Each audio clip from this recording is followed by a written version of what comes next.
So this video I'm going to be talking about 10 things we all did in primary school. Like every time you go into the classroom or assembly, where essentially, if you don't know what it is, the whole school meet up in one room to discuss the news or something. Assemblies were always pointless, or sing. Oh, the singing was the worst. Either way, everyone would do this. Good morning, Mrs. and Sir, whichever name you just dislike. Good morning, everybody. Like, why do we have to do that every assembly? And it was always that one teacher we had to say that was a massive dick. Like, you're a knobhead, mate. We don't want to say good morning to you. We just want to get on with our school day. And number two, you're in primary school and you're waiting. You've had a hard day. You're waiting for the teacher to say these words. We got a spare 5 minutes. Do you guys want to have a great game of heads down, thumbs up? When you were in primary school and you heard that game was being played, you were loving life. You know, what even is it? Now I think about it, it's not even that good of a game. Every motherfucker cheated as well, you know. You can clearly see the guy's shoes walking around the classroom, especially when he has those like LED light shoes. Number three, you're approaching like the last year of primary school, like year 4, year 5, year 6. You know, you've been working hard. Your handwriting has developed just from scribbles on the paper. You can actually write a letter by now. What did the teacher do? You now can get your pen license. The best day of your life. When you were given your pen license, genuinely I could have cried. It was the best day of my life. You know, some pen that you pay like £5-10 for. I think it was like £2 in my school. Some shitty 30p pen that you pay like £2 for. It doesn't matter about the price.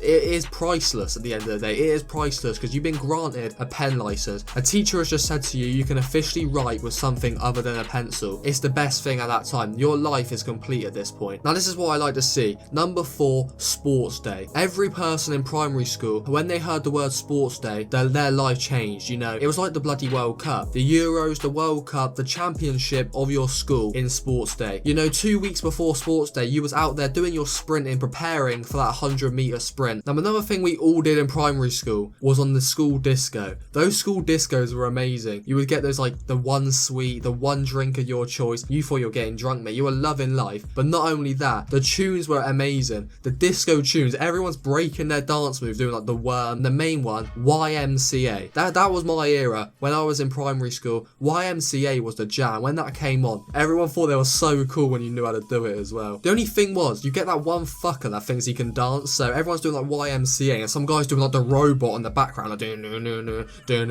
or some break dancing, thinking he's the shit. Like, mate, why was he doing that? We all had that one guy. Everyone been doing YMCA, just sort of like enjoying the school disco, and you just had that one fucking idiot that's like right in the middle, making the most loud noises, doing the robot or something. And this one makes no sense to me, but we just all did it in my school, and so many other schools have done it definitely. So when you'll be in the toilets, in there in a lesson or on your break time or something, there'll be a guy in a cubicle. So what you decide to do is get like some bog roll, you then put it under the tap so you get it soaking wet and just launch it at the ceiling. It just makes the loudest splat noise you've ever seen. And then you just have some like toilet roll stuck to the ceiling for no reason. Ours was covered. Our teachers would have we literally had an assembly over this, like, guys, we've got to be serious now. There's been a lot of incidents recently with some bog roll stuck to the ceiling. Like, it got that serious they had to tell the whole school about it. And I think this is the worst experience in primary school for me personally, but it was sort of like a trend and everyone did it in primary school, where you go up to your friends and just pull their trousers down when they're not expecting it. Pretty alright now I think about it. Not weird at all, but it was the thing back then. No one thought anything of it. It wasn't weird. It was funny.